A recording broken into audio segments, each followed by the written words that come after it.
নমস্কাৰ কথন অনুষ্ঠানলৈ আপোনালোকক আদৰণি জনাইছোঁ আপোনালোকে জানে যে আজিৰ দিনটো সমগ্ৰ ভাৰতবৰ্ষত সংবিধান দিৱস হিচাপে উদযাপন কৰা হয় এই সংবিধান দিৱসৰ তাৎপৰ্য কি আৰু বৰ্তমান সময়ত সাম্প্ৰতিক সময়ত এই সংবিধানৰ আমাৰ ভাৰতৰ সংবিধানখনৰ তাৎপৰ্য কি এই বিষয়ে কিছু কথা পাতিবলৈ মই আজি আমাৰ ষ্টুডিঅ'লৈ মাতি আনিছোঁ অমন ৱাদুদক আৰু অমন ৱাদুদ এজন অতি ব্ৰিলিয়েণ্ট ষ্টুডেণ্ট অফ ল আৰু তেওঁ সম্প্ৰতি গুৱাহাটী উচ্চ ন্যায়ালয়ৰ এজন অধিবক্তা তেওঁ ফুলব্ৰাইট স্কলাৰশ্বিপ পোৱা কেইজনমানৰ ভিতৰত এজন গতিকে অমন তোমাক মই আজি এই অনুষ্ঠানটোলৈ আদৰণি জনাইছোঁ thank you so much for having me এতিয়া প্ৰথম প্ৰশ্নটো হৈছে সংবিধান দিৱসৰ তাৎপৰ্য কি চাওক আজিৰ দিনতে 1949ত সংবিধানখন গ্ৰহণ কৰা হৈছিলে আপুনি জানে যে around 3 years period of time আমাৰ কনষ্টিটিউয়েণ্ট এছেম্বলিত আমাৰ যিবোৰ সংবিধানৰ নিৰ্মাতা আছিলে আমাৰ প্ৰতিষ্ঠাপক পিতৃ আছিলে তেওঁলোকে সংবিধানখন নিৰ্মাণ কৰিছিলে আৰু আজিৰ দিনত 1949ত সংবিধানখন গ্ৰহণ কৰা হৈছিলে আৰু ভাৰতীয় লোকৰ ওপৰত অৰ্পণ কৰা হৈছিলে সো সেইকাৰণে আজিৰ দিনটো আমাৰ কাৰণে ইমান ইম্পৰ্টেণ্ট আৰু গুৰুত্বপূৰ্ণ এই গতিকে আমি যিখন সংবিধানৰ দ্বাৰা আমি পৰিচালিত হওঁ আমাৰ দেশখন পৰিচালিত হয় সেই সংবিধানখন আজি আমি গ্ৰহণ কৰিছিলোঁ It came into effect on 26 January 1950 but আমি adopt কৰিছিলোঁ আজিৰ দিনত আজিৰ পৰা আমি এইখন এডপ্ট কৰিছিলোঁ আমি লৈছিলোঁ গ্ৰহণ কৰিছিলোঁ ভেৰি গুড এতিয়া মই পোনছাতে তোমালৈ মই এটা প্ৰশ্ন কৰিব বিচাৰিছোঁ এই যে সংবিধানখন এই যে ভাৰতৰ যিখন সংবিধান এই সংবিধানখনত বহুত অনুচ্ছেদ আছে বহু ধৰণৰ তাৰ ধাৰা আছে এতিয়া এজন সাধাৰণ মানুহৰ এজন অতি কমনাৰ ভেৰি কমন পাৰ্চন কমন পিপল যিয়ে হয়তো সংবিধান কি বা সংবিধানৰ নামটোও নুশুনিব পাৰে তেনেকুৱা এজন অতি সাধাৰণ নিজে নিজৰ শাৰীৰিক শ্ৰম কৰি খোৱা মানুহৰ কাৰণে এজন খেতিয়কৰ কাৰণে এজন শ্ৰমিকৰ কাৰণে বা এজন যিকোনো ধৰণৰ এজন সাধাৰণ কাম কৰা মানুহ স্বাক্ষৰ বা অস্বাক্ষৰ মানুহৰ কাৰণে এই ভাৰতৰ সংবিধানখনৰ তাৎপৰ্য কি চাওক আমি যিহেতু আজি সংবিধান দিৱস আমি এটা কথা উপলব্ধি কৰা উচিত যে সংবিধানখন এটা কমপ্লেক্স ডকুমেণ্টত পৰিগণিত হৈছে আমি সংবিধান বুলি ভাবোঁ যে লয়াৰ্ছ এণ্ড জাজেছ and the student of the law will only read it only research about it আৰু জনসাধাৰণৰ কাৰণে নহয় বহুতে চাগে ভাবিব বিচাৰে বা তেনেকৈ with the passage of time তেনেকুৱা এটা স্থিতি আহি গৈছে হুইচ ইজ ভেৰি আনফৰ্চুনেট সংবিধানখন যদি আপুনি যিটো প্ৰিয়াম্বল যিটো আছে যিটো প্ৰস্তাৱনা আছে আমাৰ সংবিধানৰ it starts with we the people আমি ভাৰতৰ জনসাধাৰণ আৰু আজিৰ দিনতে সেইটো আৰম্ভ কৰি প্ৰস্তাৱনাটো তলত আপুনি চাব যে আমাৰ ওপৰত আমি অৰ্পণ কৰিলোঁ একোজন মানুহ সেইটো আপোনাৰ একদম তলৰ যিমান তলৰ শ্ৰেণীৰ মানুহ হওক যিমান ওপৰৰ শ্ৰেণী হিচাপে মই কৈছোঁ যে অশিক্ষিত স্বাক্ষৰ নিৰক্ষৰ ধনী দুখীয়া এইটো চবৰ কাৰণে হয় ইকুৱেলি কনষ্টিটিউশ্যন ট্ৰিটছ এভৰিৱানছ ইকুৱেলি আৰু যিবোৰ আপুনি যদি মানুহক যদি বুজাবলৈ বিচাৰে এই বস্তুটো কমপ্লেক্স নহয় one of the concept is dignity আমাৰ যিবোৰ প্ৰতিষ্ঠাপক পিতৃ আছিলে চ' তেওঁলোকে যিয়ে বনাব বিচাৰিছে এই সংবিধানটো ধৰক আপুনি কৈছে যে বিভিন্ন ধৰণৰ অনুচ্ছেদ আছে, fundamental rights, fundamental duties, constitutional remedies, আমাৰ পাৰ্লিয়ামেণ্ট কেনেকৈ চলিব, সুপ্ৰিম কোৰ্ট কেনেকৈ চলিব, হাই কোৰ্টছ কেনেকৈ চলিব, এক্সিকিউটিভ কেনেকৈ চলিব, এই ষ্ট্ৰাকচাৰবোৰৰ বিষয়টো দিয়া আছে ডেফিনেটলি। কিন্তু তাৰ উপৰিও কিছুমান প্ৰিন্সিপল আছে, গাইডিং প্ৰিন্সিপল আছে, আৰু যি ধৰণৰ যি ষ্ট্ৰাকচাৰ যি প্ৰিন্সিপলে নহওক কিয় তাৰ এণ্ড গ'ল এটা আছিলে যে এই যে ভাৰতৰ লোক ইমান দিন ব্ৰিটিছৰ আণ্ডাৰত ইমান পাৰ্চিকিউটেড হৈছে, তেওঁলোকৰ মৰ্যাদা নাছিলে। যেতিয়া আমাৰ ভাৰত স্বাধীন হ'ল তেতিয়া এভাৰেজ এজ মানুহৰ আছিলে অনলি 32 years। 32 years। আজি এইটো আই থিংক বহুত বেছি বাঢ়িব, আই থিংক 67, 68 আই থিংক লাষ্ট টাইম যিটো মই চেক কৰিছিলোঁ। চ' মানুহৰ জীৱন বিৰাট কষ্টৰ আছিলে।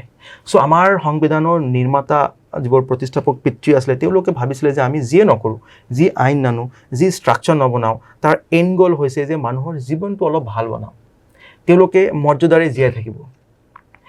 চ' এই যিবোৰ বেছিক কনচেপ্ট, এই কনচেপ্টবোৰতো চবেই বুজি পাব। এজন ধৰক কোনোবা মানুহ ধৰক ভিক্ষা কৰি খায়, কোন এজন বিখ্যাত কনষ্টিটিউচনেল এক্সপাৰ্ট তেওঁ কৈছিলে, বোধহয় তোমাৰ কথাটো মানে ধৰি মই কৈছোঁ, তেওঁ কৈছিলে যে ভাৰতৰ সংবিধানখন ভাৰতৰ স্বাধীনতা আন্দোলনৰ যিটো এজেণ্ডা আছিল সেইটো কাৰ্যলৈ ৰূপান্তৰিত কৰা এটা এজেণ্ডা এটা। হয় হয় হয়। চ' মই কি ক'বলৈ চেষ্টা কৰি আছোঁ যে ধৰক একদম মানে এজন ইলিটাৰেট মানুহ হ'ব পাৰে, মেণ্টেলি আনষ্টেবল মানুহ হ'ব পাৰে, বা ধৰক এজন মানুহ যিবোৰ বহুত দুখীয়া মানুহ, সব মানুহবোৰে মৰ্যাদাৰ যিটো ডেফিনেশ্যন বা তেওঁলোকৰ যিটো মানে অলপ ভালকৈ চবেই ট্ৰিটমেণ্টটো বিচাৰে। তেওঁলোকে বিচাৰে যে মানুহে আমাৰ লগত যেন বেয়াকৈ বিহেভ নকৰে, চবেই বিচাৰে যে আমাক মৰ্যাদাৰে ট্ৰিট কৰা হওক, ডিগনিটিৰে ট্ৰিট কৰা হওক। This is exactly what was the contention. It was supreme in the mind of the objective Constitution. It was supreme in the mind of the Constitution framers. That whatever happens in this country, everyone will live with dignity. So it's a very simple concept for me. And if you go and apni jodi manuhok bujabole chesta kore, moi gawe bhiye goi pelai jebo jetia moi kothabor kobole chesta koru, it instantly connect with people. Etia hetu konoba homemaker hok ঘৰত যোনে বাহিৰত নাযায়, একদম বুঢ়া এজন মানুহ হওক যোনে নেকি গাঁৱত বসবাস কৰি পেলাই কেতিয়াও বাহিৰৰ পৃথিৱী চোৱা নাই, তেওঁলোকে সবেই বুজি পায় কথাটো যে this is what exactly we want. But এটা মৰ্যাদা, এটা ডিগনিটি, মৰ্যাদাৰে জীয়াই থকা, এইটো ওৱান অফ দ্য কনচেপ্ট, মানে it was supreme in the mind of the constitution framers that everyone will live with dignity. So' এই কথাবোৰে আপুনি যে কৈছে যে তাৎপৰ্যটো কি হয়, আই থিংক এইটোৱে তাৎপৰ্য হয় যে আমি এখন দেশত থাকোঁ, সেইখন দেশৰ যিটো সুপ্ৰিম ল হয়, the supreme law wants that everyone lives with dignity. This is one of the first concept of it.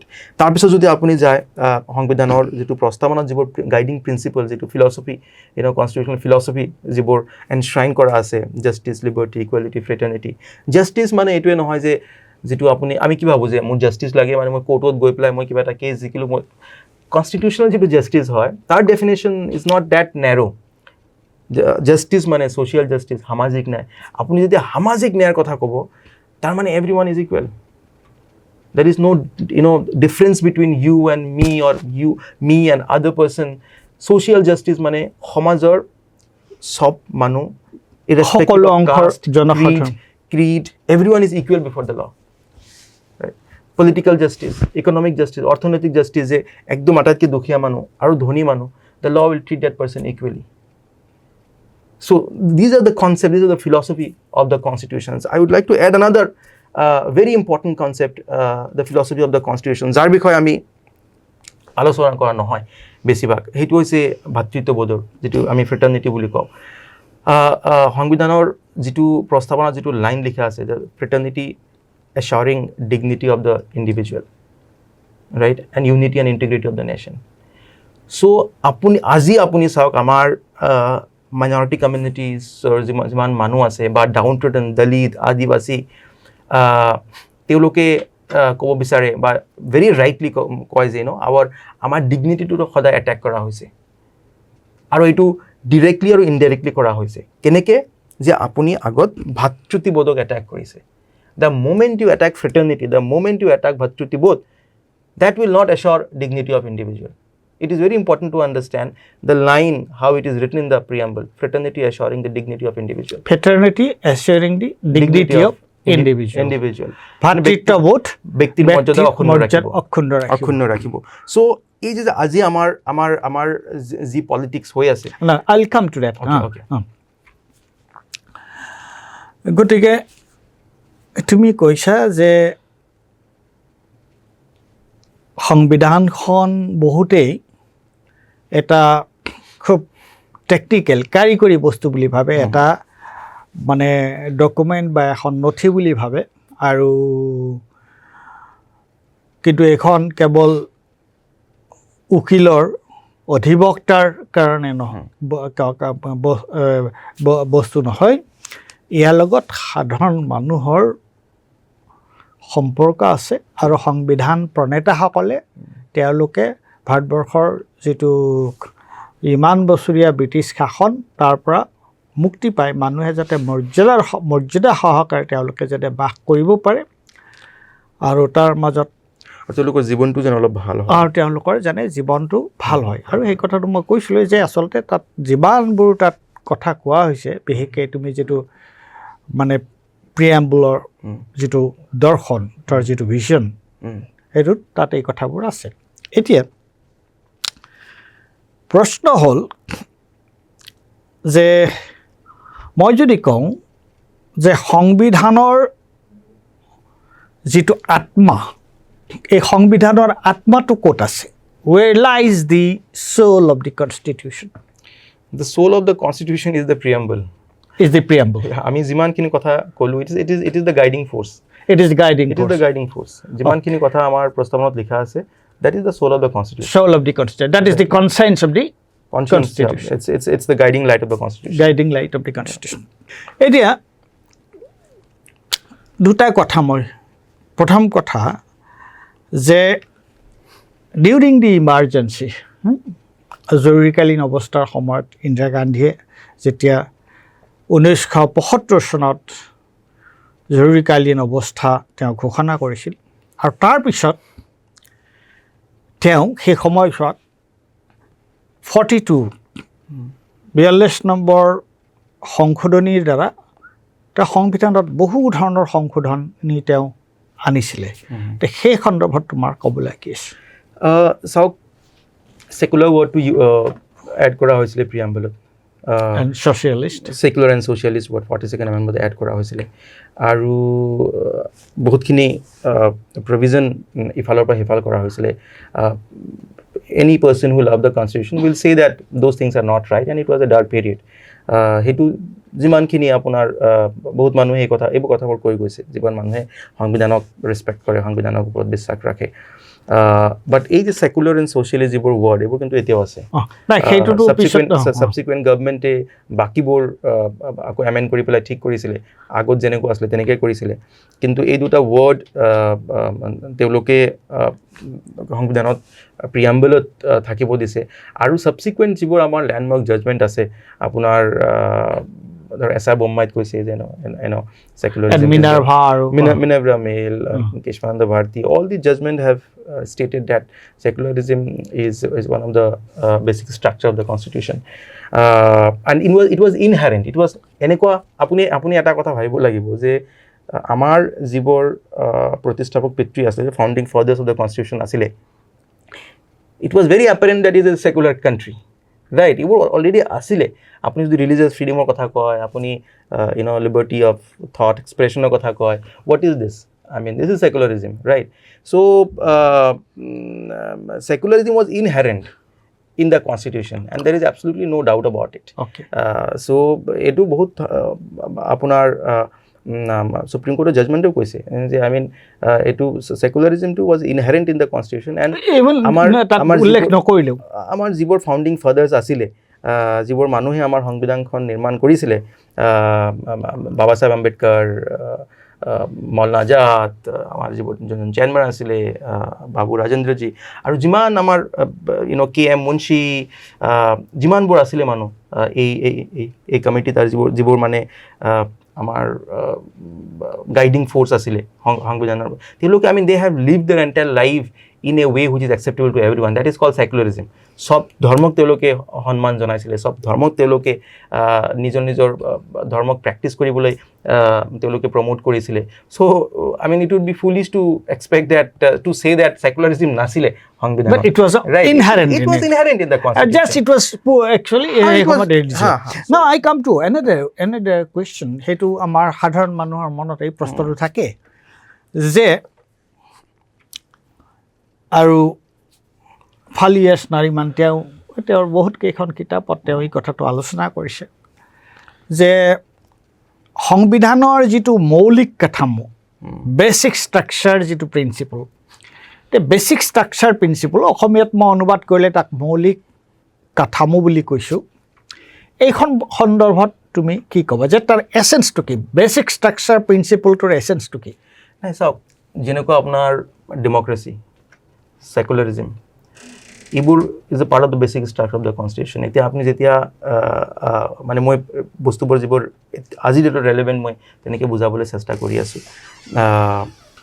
Independence of judiciary যে আজি যিবোৰ কাম চৰকাৰে কৰিবলৈ গৈ আছে যে ডেম'ক্ৰেচিক তেওঁলোকে কেনেকৈ এটেক কৰি আছে No, I'll come to that. I'll just, maybe the next question will be on that. Okay, but then theoretically, if we try to understand, theoretically, basic structure to key. It is something that cannot be amended.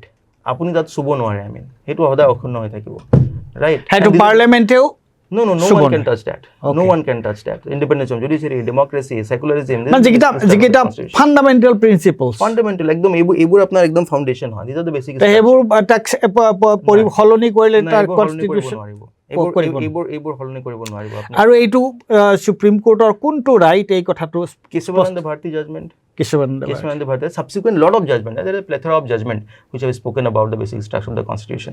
So basically the idea is that ebur যিবোৰ principle আছে সেইবোৰক আপুনি কেতিয়াও change কৰিব নোৱাৰে এটা তুমি ধৰা অলপ দৰ্শকৰ কাৰণে যদি সেই প্ৰিন্সিপলবিলাক অলপ কৈ দিয়া so now coming to ডেমক্ৰেসি so এতিয়া আপুনি যি ধৰণে অপজিশনক এটাক কৰি আছে ED, CBI, Jiman.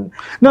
What I said, if I prepare first, I'll come to the practical implication of it. Just next question will be on that. Now, what are the theoretical interpretation? Theoretically, I mean, tatik bhabe block kibe. Eketa. Tumi koisa ganatantra. Aru গণতন্ত্ৰ আছে, independent judiciary আছে, সেকুলাৰিজম আছে. So আপুনি এতিয়া কোনোবা এটা আইন আনিলে যি আইনে নেকি সেকুলাৰিজমৰ ধৰক আপোনাৰ CAA. Right?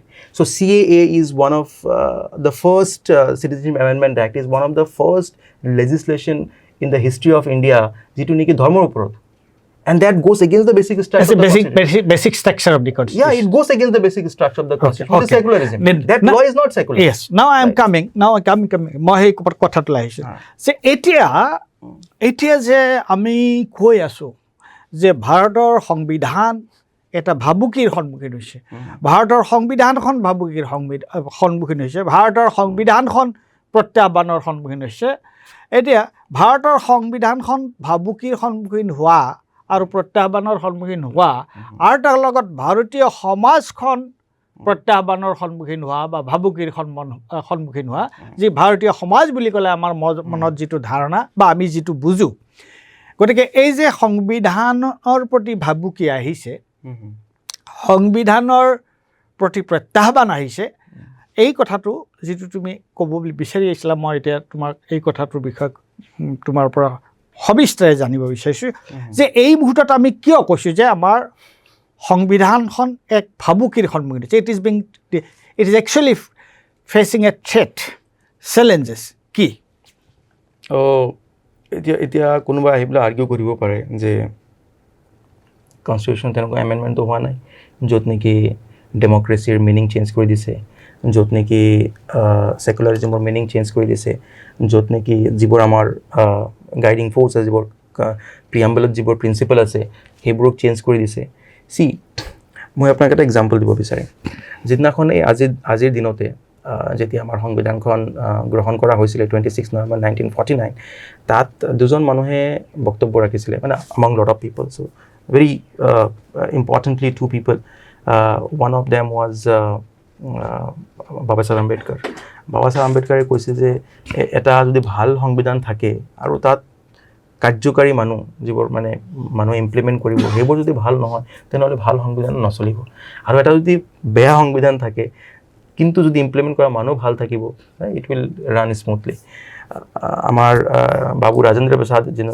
তেওঁ কৈছিলে যে সংবিধানৰ কোনো হাত ভৰি নাই ইয়াক চলাবলৈ অনেষ্ট মানুহ লাগিব যদি অনেষ্ট মানুহ নহয় এই সংবিধানখন যিমান ভাল বস্তু লিখা নাথাকক কিয় কাৰ্যকৰী নিজকে ইমপ্লিমেণ্ট কৰিব নোৱাৰে আমাৰ সংবিধানখন is an unparalleled document in the history of modern nation যিটো নেকি আপোনাৰ এই এটা পেজত চব একদম মানে যিমান ভাল প্ৰিন্সিপল আছে চব গাইডিং ফ'ৰ্চ যিটো আছে চব ভাল কথা তাত লিখা আছে কিন্তু সেই বস্তুটো কাৰ্যকাৰী কেনেকৈ হৈছে আপুনি আজি কৈছে যে এই চৰকাৰখনে যিধৰণে কৰি আছে কাম কৰি আছে এই তেওঁলোকৰ কাৰ্য কেনেকৈ আই মিন আমাৰ সাংবিধানিক যিবোৰ প্ৰিন্সিপল আছে বা সংবিধানৰ কাম কৰাৰ বিৰুদ্ধে কেনেকৈ গৈছে চ' ওৱান অফ দ্য মই আপোনাক এটা example there are like hundred and thousands of example যি ধৰণে আমাৰ অসমৰ মুখ্যমন্ত্ৰী হওক বা এই দলৰ যি চৰকাৰে যি দলে আজি ভাৰতবৰ্ষখন চলাই আছে তেওঁলোকে যি ধৰণে কথা পাতে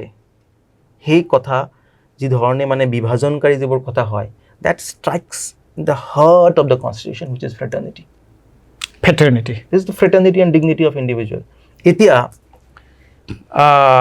আমাৰ মুখ্যমন্ত্ৰী ডাঙৰীয়াই কয় যে এই ইহঁতৰ মানুহ মেডিকেলত আছে কাৰণে মোৰ যাবলৈ মন নাযায় মই ক্লিন কৰি দিম অমুক এটা গ্ৰুপক মই আকৌ তেওঁৰ কথাটো মই আগবঢ়াব নিবিচাৰোঁ এই ধৰণৰ কথা মানে there are like hundred and thousands of example তেওঁ against particular community হোৱাৰ মানে কমিউনিটিক মানে এটেক কৰি পেলাই কমিউনিটিৰ মৰ্যাদা হানি কৰি পেলাই যিমান কথা কৈ আছে it is striking at the heart of the constitution so this is a challenge to the constitution this is a challenge this is a challenge এটা প্ৰত্যাহ্বান এইটো সংবিধানৰ প্ৰতি এটা সাংবিধানিক মূল্যবোধৰ প্ৰতি এটা প্ৰত্যাহ্বান এক্সপ্লেইন কৰিছো he is directly destroying the fraternity of our state and the country he is attacking the dignity of each and every individual so this is what is the biggest challenge of the constitution today apart from that আপুনি চাওক আমাৰ এতিয়া এই যে যিমান আপোনাৰ ষ্ট্ৰাকচাৰবোৰ আছে institutions আছে সেই ইনষ্টিটিউশ্যনবোৰক তেওঁলোকে কেনেকৈ এটেক কৰি আছে আমাৰ যিবোৰ ইনষ্টিটিউশ্যনৰ ওপৰত যিবোৰ এটেক ডেমক্ৰেটিক ইনষ্টিটিউশ্যন যিবোৰ আমাৰ ইলেকশ্যন আজি মই আপোনাক এটা একদম ধুনীয়া এক্সাম্পল দি বুজাই আমাৰ যিটো ডেলিমিটেশ্যন হ'ল that was supposed to be done by the Election Commission of India right ইয়াত আপুনি চাব এটা সমষ্টিক হিন্দু মানুহ এঠাইত ৰাখিছে মুছলিম মানুহ আৰু এটা ঠাইত ৰাখিছে stuffed into one constituency how can election commission do that it is quite apparent that this government did this and it scares me that a constitutional institution the election commission of India is so compromised that they have handed over an important most important thing of a democracy election jot hobo hey প্ৰেক্ষাপটটো তেওঁলোকে মানে ধৰ্মৰ ভিত্তিত তেওঁলোকে মানে divide কৰি দিছে it's like a separate electorate altogether so this goes against the basic tenet of the constitution it goes against each and every tenet of the constitution it goes against everything that is written in the constitution right so ji dhorone kambor kori ase je dhorone compromised hoi goise amar institutions bo ji investigation agencies ase ei investigation agency bor jibor manuje bhul koribo telokor pasot jabo apuni mok dekhakson kun BJP netar pasot teloke ED CBI pothiaise এজন নেতাৰ পাছত যদি ED CBI লাগে সেইজন মানুহ যদি বিজেপিত join কৰে মানে এইটো অপেন সিক্ৰেট বুলি মই ক'ব নি কাৰণ এইটো সিক্ৰেট তো নহয় it has become very obvious that সেইজন মানুহ washing সবে কৈ থাকে যে washing machine में धुल गया so BJP has made a washing machine যে আপুনি তেওঁলোকৰ মানে খেয়তীয়াভাৱে মহাৰাষ্ট্ৰ চৰকাৰৰ ক্ষেত্ৰত সবতে I mean everywhere কিছুমান মানুহ ধৰকচোন তেওঁলোকে bow down কৰা নাই DK Shiv Kumar from the Congress deputy chief minister of Karnataka is one of them যি ধৰণে তেওঁ জেলত পঠিয়ালে কিন্তু he didn't bow down এটা এপ্ৰিচিয়েট কৰিব লাগিব তেনেকুৱা বহুত মানুহ কম মানুহ আছে যাৰ পাছত গৈ আছে আমাৰ ৰাহুল গান্ধী ডাঙৰীয়া তেওঁ কি ধৰণে চাওক তেওঁৰ মেম্বাৰশ্বিপটো তেওঁ মানে মেম্বাৰশ্বিপটো তেওঁ লৈ গৈছে এটা মহুৱা মৈত্ৰাৰ এগেইনষ্টত কি ধৰণে লাগি আছে only because she was attacking the founder of the BJP. আৰু তেওঁক এজন মহিলাক কি ধৰণে তেওঁক অশ্লীলতাৰে তেওঁক ব্যৱহাৰ কৰা হৈছে, তেওঁৰ মৰ্যাদা হানি কৰা হৈছে পাৰ্লিয়ামেণ্টাৰী কমিটিৰ ভিতৰত, মানে প্ৰাইভেট কুৱেশ্যন সুধি পেলাই। গতিকে আপুনি কোনটো ইছ্যু ক'ব, প্ৰতিটো ইছ্যু, প্ৰতিটো ইনষ্টিটিউশ্যনত, প্ৰতিটো প্ৰিন্সিপালত তেওঁলোকে ধ্বংস কৰি আছে। There is no' principle left, there is no' institution left today. তাৰমানে সংবিধান তেওঁলোকে সংশোধন নকৰাকৈ, as Ambedkar said, that a good constitution but bad people will not make the constitution effective. See, that's what is happening now. That's what exactly what this is what Baba Saheb Ambedkar said today. I mean, 26 November 1949. Exactly what is happening. Hetu hoy ase. Exactly hetu hoy ase. We have a good constitutions. Like I say, this is an unparalleled document. Recently, I read. I was in South Africa. So I read South African constitution. It is also a very good constitution.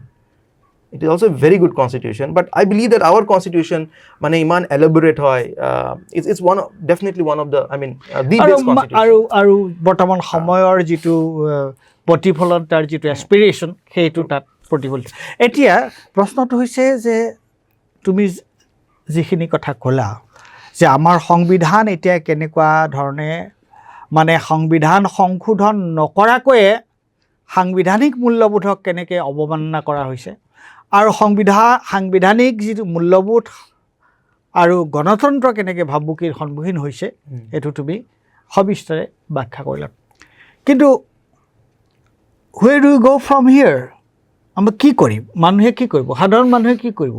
এই সংবিধানক, এই যিটো সংবিধানৰ যিটো মৌলিক যিটো সত্তা, সংবিধানৰ যিটো আত্মা, সেইটোক কেনেকৈ পুনৰুদ্ধাৰ কৰা হ'ব, এইটোৱে মোৰ লাষ্ট প্ৰশ্ন। There are two things. One, love each other. ইজনে ইজনক সন্মান কৰক। যি প্ৰিন্সিপলক তেওঁলোকে ডিষ্ট্ৰয় কৰিবলৈ চেষ্টা কৰি আছে, আমি ৰেচিষ্ট কৰিব লাগিব। তেওঁলোকে আমাৰ মাজত বিভাজন কৰিবলৈ চেষ্টা কৰি আছে। Fraternity is the foundation of our nation, foundation of the constitutions. আমি তেওঁলোকক ছাকচিড কৰিব বাধা দিব লাগিব। They should not succeed in dividing us. They should not succeed in destroying the social fabric of our country, of our society. Number two, bring good people. Don't vote for bad people. To implement the constitution. Exactly. Throw out the bad people. Jibor manuhe সংবিধানৰ প্ৰতিটো প্ৰিন্সিপালক ধ্বংস কৰিবলৈ চেষ্টা কৰি আছে, সবে জানে এইবোৰ মানুহবোৰ কোন হয়। আমি আধা ঘণ্টা এইবোৰ আলোচনা কৰিছোঁ। Don't vote for them. Don't vote for the BJP. That is the only way to save the constitution. Protect the constitution. Exactly. Don't vote for the BJP. If you want to save the constitution, if you want to save this country, apni sag jua 10 বছৰত 8-9 বছৰত কি হৈছে, demonetization, কেনেকৈ মিজাৰেবলি আমি Covid সিচুৱেশ্যনটো handle কৰিছোঁ, unemployment rate কিমান বাঢ়ি গৈ আছে, সমাজত চাওক কি ধৰণে তেওঁলোকে আমাৰ সমাজখনক বিভাজিত কৰিছে, মেৰুকৰণ কৰিছে। গতিকে এনেকুৱা ধৰণৰ অৱস্থাটো আগত কেতিয়াও হোৱা নাছিলে। গতিকে যদি আপুনি ভাবে যে সংবিধানক বচাব লাগে, if you want to become a part of it, I am sure everyone or most of the people, majority of this people of this country want to be a part of it. Don't vote for BJP. আজি সংবিধান দিৱসৰ দিনা তুমি সংবিধানৰ আৰম্ভণিৰে পৰা এতিয়ালৈকে সংবিধান যিখিনি আৰু আৰম্ভণি কেনেকৈ হৈছিলে, তাৰ গাইডিং প্ৰিন্সিপলটো কি আছিলে, তাৰ ভিজনটো কি আছিলে, সেইটো সুন্দৰকৈ কৈ এতিয়া সাম্প্ৰতিক সময়ত আমাৰ সংবিধানে কি প্ৰত্যাহ্বানৰ সন্মুখীন হৈছে সেই কথাটো তুমি অতি সুন্দৰকৈ বিৱৰি ক'লা। মই ভাবোঁ যে আজিৰ এই সংবিধান দিৱসৰ যিটো তাৎপৰ্য আৰু আমাৰ সংবিধান সম্প্ৰতি যি প্ৰত্যাহ্বান আৰু ভাবুকিৰ সন্মুখীন হৈছে, এই সন্দৰ্ভত তুমি ইমান মুকলিকৈ কোৱা কথাকেইটা আমাৰ দৰ্শকসকলে শুনিব। আৰু আজিৰ এই অনুষ্ঠানটোত তুমি অংশগ্ৰহণ কৰাৰ কাৰণে তোমাক ধন্যবাদ জনাইছোঁ। Thank you sir for having me. It was nice talking to you. Always nice talking to you. Okay, thank you sir. Great. Thank you.